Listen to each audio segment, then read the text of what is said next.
Kathy and I were trying to figure out exactly what age it was, but I had to probably be around 19 sometime. I had a serious accident that it should have taken my life, and it not only, well, there's just so many things wrong with me, but God chose not to take my life. He chose to keep me around a while, and I'm still kicking. I think I am anyway. Let me pinch myself, make sure. But I was articulating to myself some of the miracles in my life. And I had flipped, I've told you about the accident before, and while I was flipping in the air in a Datsun pickup 7.5 times, according to the guy behind me, ex-highway patrolman, I went out through the windshield and landed on the passing side of the other side of the freeway on the windshield, which shattered into, seems like probably 1 million pieces. And then the truck almost landed on me, but it didn't, just a few feet from me. The highway patrolman quickly pulled me off the road, which probably saved my life, but yet it made my injury worse. When I got to the hospital, they didn't know where to start on me. That seems to be the story of my life every time I have an emergency like that. But anyway, the part that I marvel at, and sometimes I forget how crucial this was for me, but they laid me on my stomach because they couldn't lay me on my back because my back was so cut up. And I was still, and I told you how I could hear the doctor, even though I wasn't fully awake. Consciously, I could hear the doctor. But the real miracle I want to share with you, of course, my head is fine. I think it is anyway. But some of you, you'll have to vote on that yourselves. But I remember the third day as they were coming in, and you know how they change sheets at a hospital? If you have some severe problems, they take 2 nurses and they literally turn you on your side, tuck that sheet into you and put the clean one down, lay you down, turn you over on the other side, and pull the dirty sheet out and pull the clean one through and tuck it in. It's a 2-man operation. They didn't have too many male nurses in those days.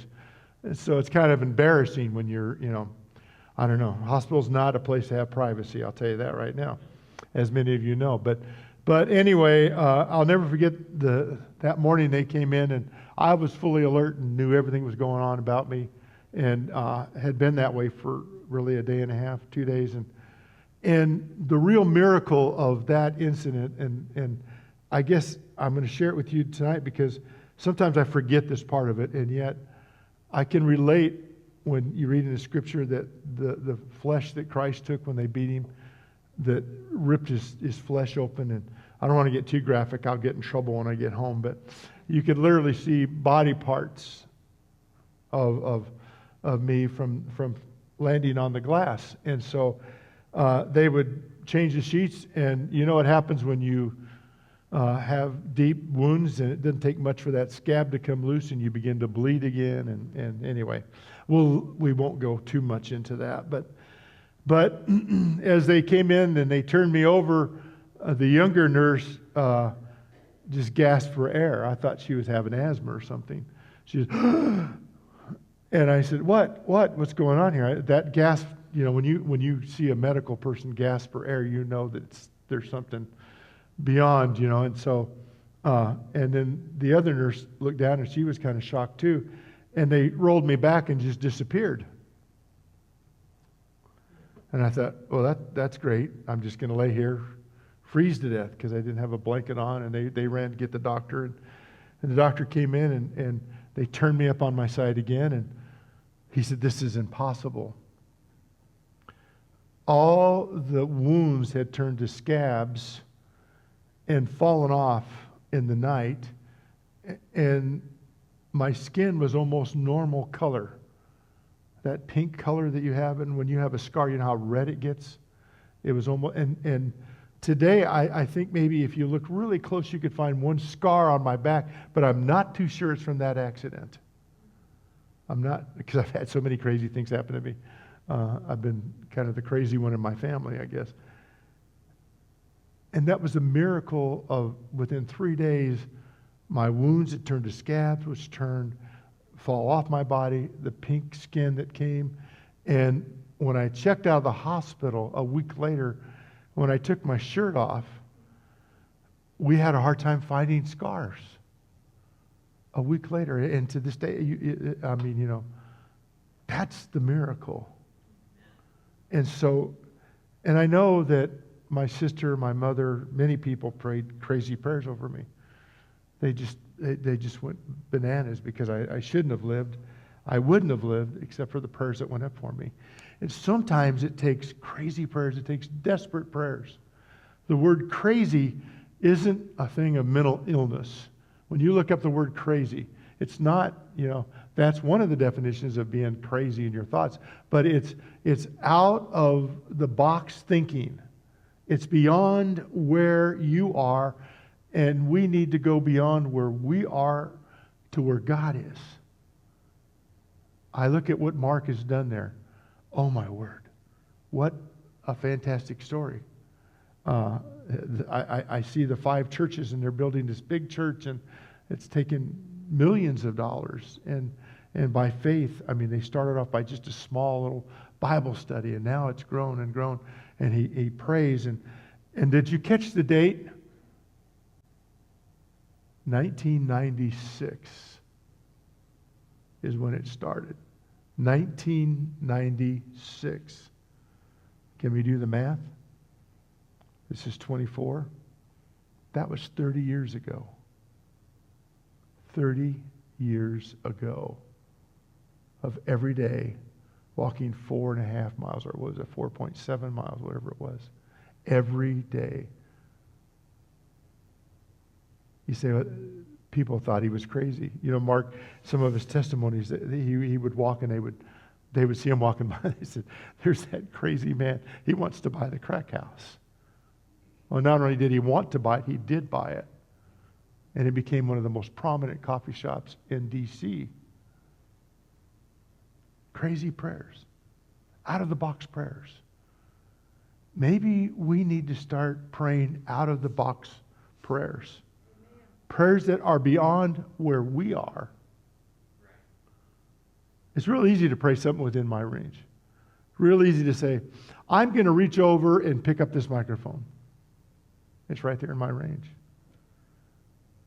A little bit harder if I have to reach for it. You hear what I'm saying? Sometimes we need to reach for things that are out of our reach because they go into God's realm. I'm sure there was a lot of people, businessmen, that thought he was crazy, seeing him walk by every day, praying over that walk. But he did it. He was faithful.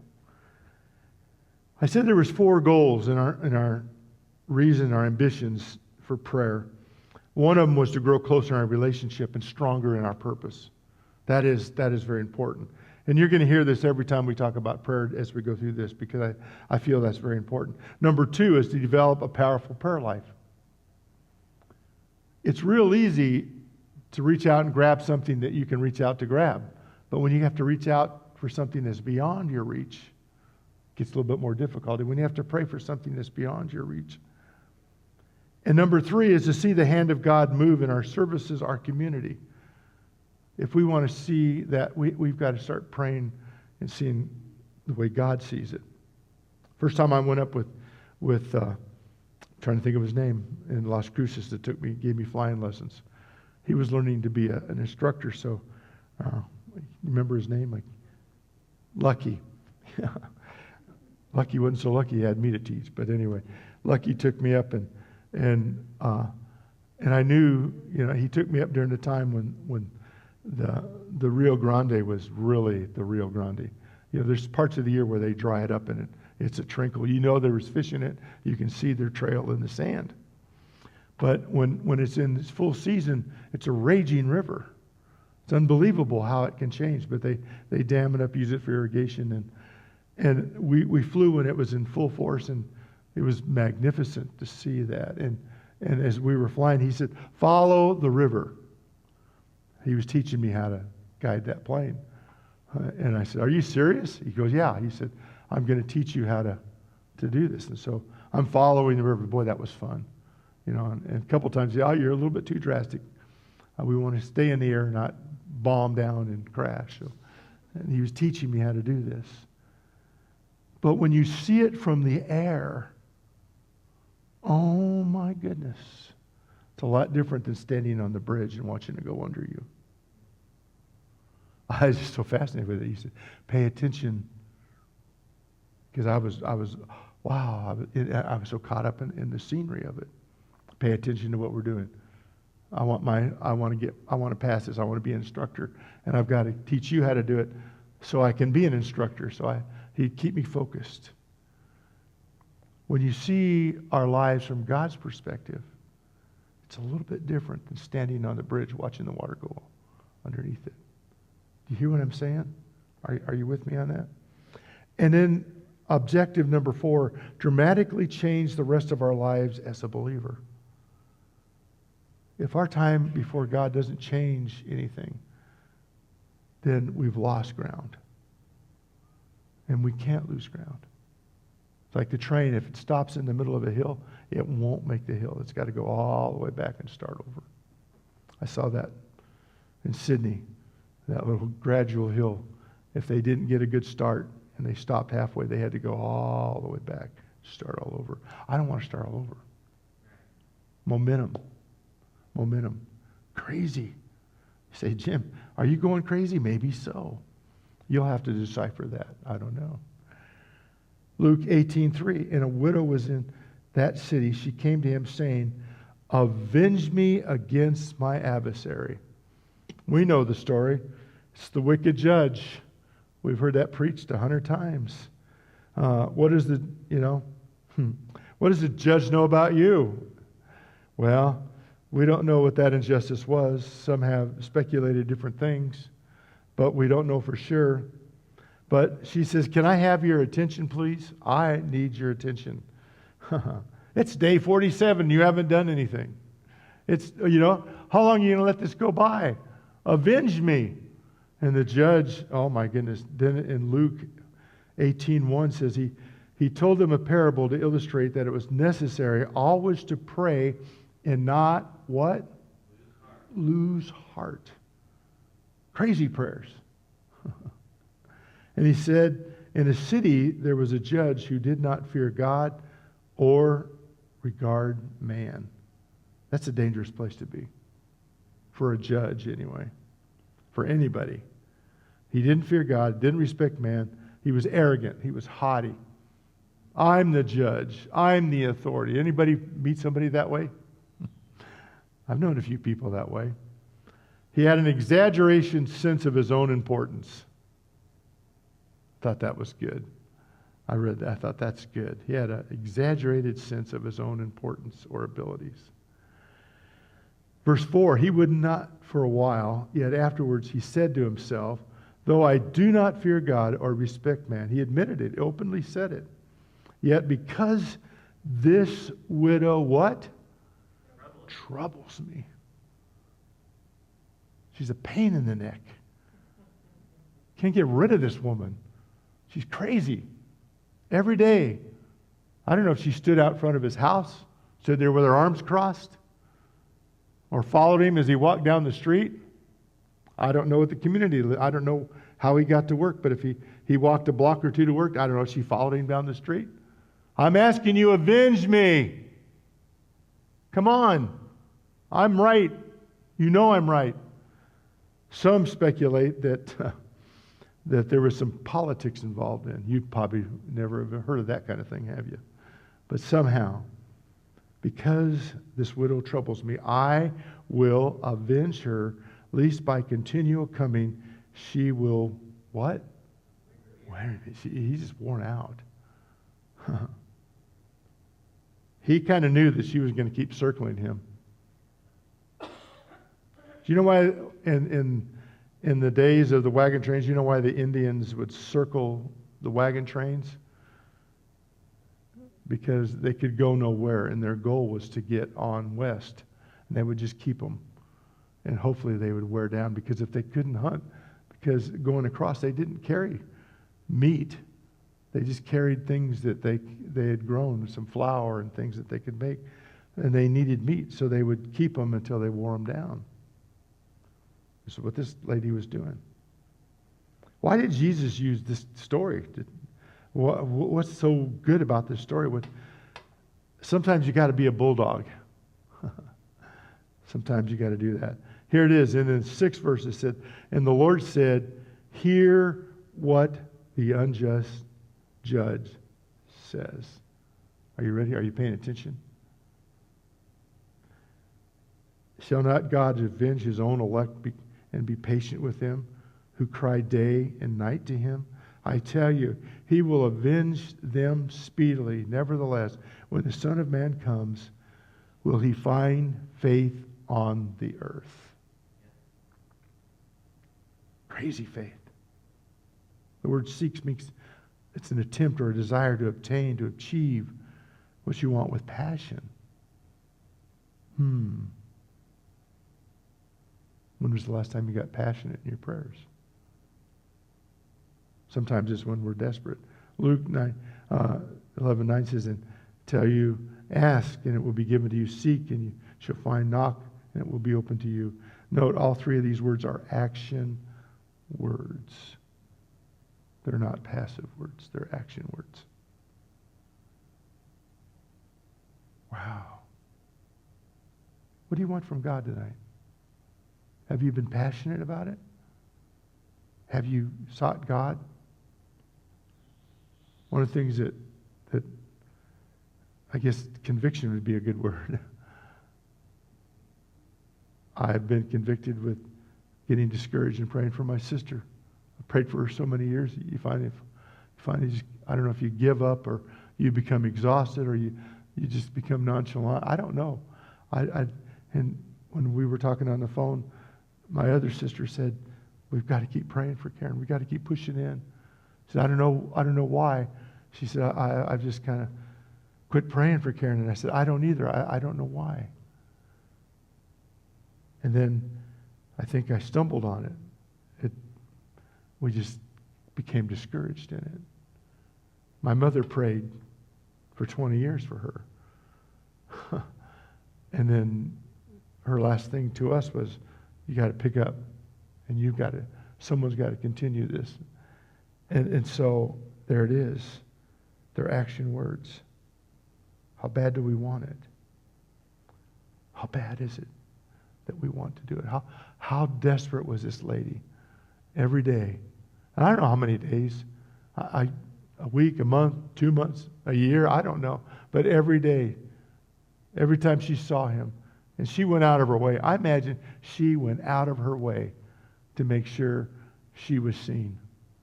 She may not even said something every time, but as soon as he saw her, he knew. You trouble me. Can you hear him? You know what a judge,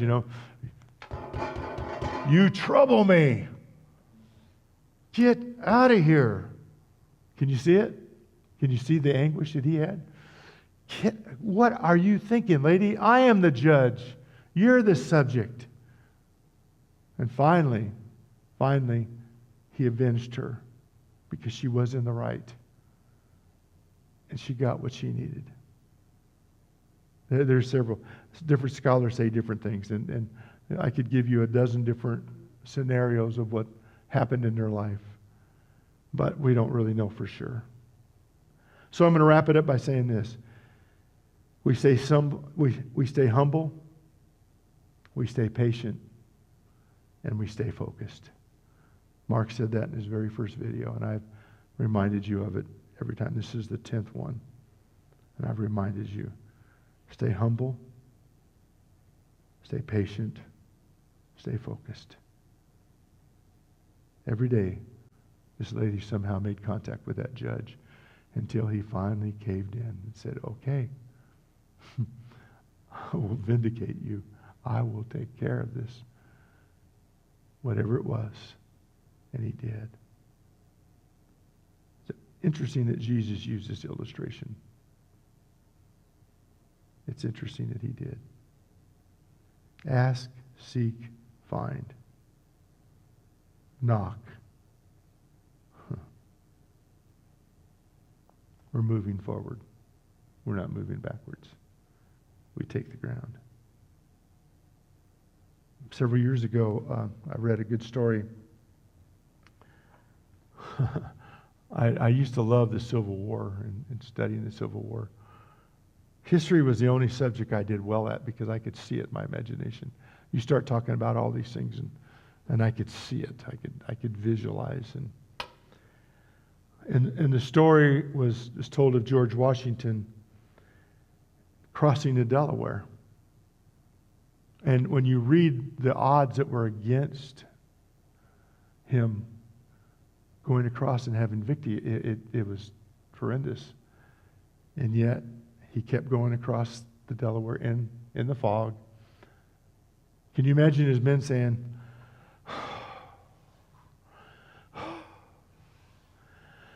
"Are you sure about this, sir? You think we should be doing this?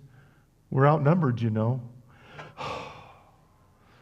And he kept at the bow. We see the pictures. We don't know for sure where he was, but we always see him at the bow with his left foot down and his right foot. You know why we see that? Do you want to know the reason why it's pictured that way? You ever heard the saying, put your right foot forward? That means you're going in a positive direction. And that's not necessarily the right as in right or left. It's the right because it's the right thing to do. So they say, see, he's standing, he's got one foot down on the floor of the ship, and he's got the other one up on the first seat, because that was meant for whoever was in charge. They would sit and they would face the men. They faced him and they rowed. But he stood there. And I don't know, we don't know for sure, but that's what the picture always depicts. And it's a famous painting. And you know what I'm talking about? You've seen it? I love the painting. And he's up there and he's leaning forward and he's looking straight ahead. We got to lean into this thing. We got to lean into this thing. And that's what he was doing. Not only did he get across, but they had victory after victory after victory with a shortage of men, a shortage of supplies. But the right foot, he put the right foot forward. We've got to do that. He didn't see where they were right then. Kind of hard to see through fog, isn't it? But he saw where they were going. We need to see where we're going. Amen? Here's what I want to do tonight. I kind of gave the coaches pep talk, didn't I? So I'll rally around at halftime. All right, guys, we're going to go out there. Let's finish it off. Let's win the game. Well, I got to tell you, the good news is it may be halftime, but the game's already won. The game's already won. We just need to go out there and play the game as champions. Play the game as champions. One year, I had hurt my ankle really bad. Found out later, chipped a bone in it. And we were down almost and I was running. Nobody was around me. I had the ball. I was almost to the goal line, and my ankle, I don't know why it went out on me. I had no idea. Just chip bone. I didn't realize it. And it just gotten worse and worse during the game. And finally, just gave out, and I went down just less than 10 yards from the goal line. That goal meant the game. We were behind. And that goal meant we'd win the game. And I'll never forget going down, and everybody in the bandstand was like, "What's wrong with Gerhold? What's going on with him?" There's nobody around me. I mean, I had 10 yards away from the nearest opponent. And so they called timeout, and they ran out. And our coach and one of our other coaches was kind of our medic guy. And when he looked down at my ankle, he said, "Oh, my goodness, that thing looks like a football." He said, "You got the football on your ankle." And I was almost in tears. I was hurting pretty bad. And so they quick wrapped it with some towels, and they had some ice there, and called 2 timeouts. Matter of fact, just seconds to go on the clock, and we called 2 timeouts in a row. just to get me off the field. And finally the coach said, "How you feeling, Jim?" And I said, "In pain." He said, "Are you a little disappointed?" I said, "Yeah, I am." I just thought the victory. I could see myself just, winning the game for the team. He said, "Think you can run it in?" I said, "What?" He said, "We got 4 downs. Do you think you can get less than 10 yards in 4 downs?" And I looked at him and all the other players, they were like a deer in the headlights. "What? You're asking him to?" And I said, "Yeah, I think I can." He said, "Do you think you can?" I said, "No, I can." He said, "Okay, we're going to give the ball to him, and he's going to carry it in." And he told all the guys, he said, "You better block hard for him." And they did. First down, I carried it over. We won the game. What a victory. What a victory. I was so excited. I was hurting so bad, I forgot about the pain, though. You know, when you're celebrating victory, pain doesn't matter. Didn't to me anyway. I mean, they were doing it, we were doing it. I was out there dancing with the rest of them, just jumping up and down. And finally I realized I'm hurting. And Coach Boatman, the other coach, quick got me and they helped me off the field and got me over and they took me into the emergency and x-rayed it and all that. What a blessing. Can you do it, Jim? Yeah, I think I can. No. Can you do it? Yeah. That's crazy. That's crazy. Coach Sangren took a big risk. That was it. If we won that, we go on. If we don't, that's the end. No more playoffs. We don't go on to state. What a risk he took.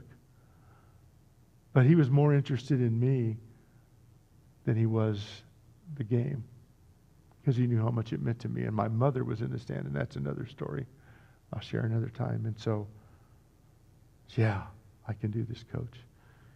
Carried it in. Boy, did those guys work hard for me. They just grit their teeth and they just dug in, and they literally just, I could have walked in. They just plowed the way in. Sometimes that's what we have to do spiritually. We have to plow our way in. Physically, I really shouldn't have done it. Physically, I couldn't do it. Emotionally, I was all up for it. Crazy faith. Do you have crazy faith tonight? Crazy faith. I'd like to challenge us tonight to just spend some time. If you don't have one of the prayer deals, I just want some one-on-one time inside here. I'd like us just to spend some time on our own the next few minutes and go through. There are a bunch of things on this list. So you go through that list and you pray for the things God directs you to pray for. And I want you to play crazy faith on it. I want you to just, oh God, do it. I'm ready for it. I want it. I see it. Can you see it? Not very many people saw the shore from where Washington stood on that boat. But I think somehow he did. I think he could see the shore in his heart. And he got through the fog. And he made it. Sometimes we have to see the shore. We have to see the other side. Pastor Jim Gerhold here. Just wanted to greet you and let you know that starting in September 4th, in Essentials of Living, every Wednesday night at 7 o'clock, we are starting a new series, and it's called Feeling Secure in a Troubled World. Our preaching team is beginning to put this together even now, preparing for that first Wednesday night, every Wednesday night, all the way through November 20th. And there'll be topics like God's provision in times of trouble, a proper perspective in a time of trouble, believers' conduct, living as a victor, confronting 4 giants of fears, and much more. Altogether, there's 13. every Wednesday night, Essentials for Living, 7 o'clock, Marionville Assembly of God. We would like to invite you to come and be part of it. I think in our day, in our world, everything that we're dealing with, this will be very practical for you, and you'll grab a hold of the truths and principles that are found in God's Word. God bless you.